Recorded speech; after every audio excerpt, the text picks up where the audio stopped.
आला हजरत को एक आदत थी पान खाने की, और पान खाने वाले लोग इफ्तारी के फौरन बाद पान चाहिए। आला हजरत इफ्तारी कर चुके, पान जो रोजाना आता था वो बच्चा पान लाया नहीं, और टाइम गुजरता गया, आपको पान की तलब हुई कि अभी तक आया नहीं। वो तकरीबन घंटा भर के बाद वो बच्चा आया और दौड़ता हुआ आया, कहा बड़े मौलाना साहब पान रह गया। पान ला करके दिया, एक तमाचा उसको लगाया, कहाँ चला गया था, पान लेकर कहाँ भाग गया था। वो बच्चा जो खादिम है, खिदमत करने वाले लोग हैं, कहा माफ कीजिए भूल गया था, दिया और चला गया भागकर, पान खा लिया। आपके शागिर्द ने अल्लामा ज़फ़रुद्दीन बिहारी रहमतुल्लाह तआला अलैह, उन्होंने लिखा है इसको, आला हजरत के शागिर्द, वो कहते हैं पान खाने के बाद आला हजरत इतने बेकरार हो गए, तरावी हो गई, टहलते रह गए इधर से उधर बेचैनी से।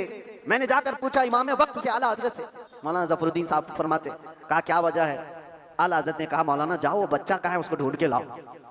कहा क्यों, क्या हुआ। काम उसको बुला लाइए, मैं उसको मार दिया था। तो मौलाना ज़फ़रुद्दीन रहमतुल्लाह अलैह फरमाते, मैं ढूंढने के लिए निकला, वो कहाँ मिलता, रात हो गई थी, कहीं दुबुक के सो गया हो। लेकिन आला हजरत ने रात भर ढूंढने लगवाया, जो भी शागिर्द आए उससे कहो बच्चे को ढूंढ लाओ जो खाना लाता है हमारा, वो कहीं मिला ही नहीं। रात भर आप सोए ही नहीं, मस्जिद में टहलते रहे बेकरारी के साथ। सहरी का वक्त हुआ तो दोशादार लेकर बच्चा आ गया, उसकी ड्यूटी थी। वो जैसे ही आया आला हजरत लपक कर दरवाजे पर जाते और जाकर तोशा उसके हाथ से लिया, रख दिया और घुटने टेक कर जमीन पर बैठ गए। वक्त के मुजद्दिद की बात कर रहा हूँ। उस बच्चे के दोनों कंधों को पकड़ा और कहा बेटा कल की रात मैंने थप्पड़ मार दिया था अपने हाथ से तुझे, खालिस मेरे पान के लिए, ये मेरे नफ्स के लिए मारा था, तो अल्लाह के लिए मुझे माफ कर दे।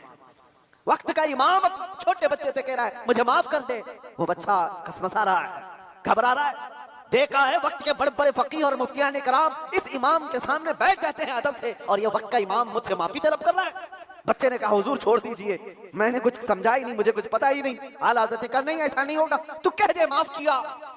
मौलाना ज़फ़रुद्दीन फरमाते हैं मैं देखता खड़ा था, आला हज़रत कह रहे कल क़यामत के दिन अगर रसूलुल्लाह सल्लल्लाहु अलैहि वसल्लम ने मुझसे पूछा ऐ अहमद रज़ा क्या तेरे अंदर अल्लाह ने ताकत इसलिए दी थी कि तू अपने पान के लिए छोटे बच्चे पर हाथ मारे, मैं क्या जवाब दूंगा उस दिन क़यामत के दिन। आला हज़रत उसको पकड़ करके थाम रहे, तो उस बच्चे ने कहा कि ठीक है मैं माफ कर दिया। आला हज़रत कहते हैं बच्चों को इख्तियार नहीं है माफ करने का, बच्चों को मसाइल है, वो मालिक नहीं है। आपने कहा अपने सर से टोपी उतारी और कहा जैसे कल मैंने तुझे मारा था वैसे तू भी मुझे मार, बराबर होता है मामला। उसका हाथ कांपने लग गया। वक्त का मुजद्दिद कह रहा है आला हज़रत अपनी टोपी उतार कर रख दिए। बच्चा जब नहीं मारने लगा आपने खुद उसका हाथ पकड़ा और हाथ पकड़ करके अपने सर पर मारने लग गए। 3-4 बार उसकी जब थप्पड़ पड़ी तो आला हज़रत मुस्कुराते हुए खड़े हुए कहा बात बराबर की हो गई, तूने मुझे माफ भी किया और बदला भी ले लिया।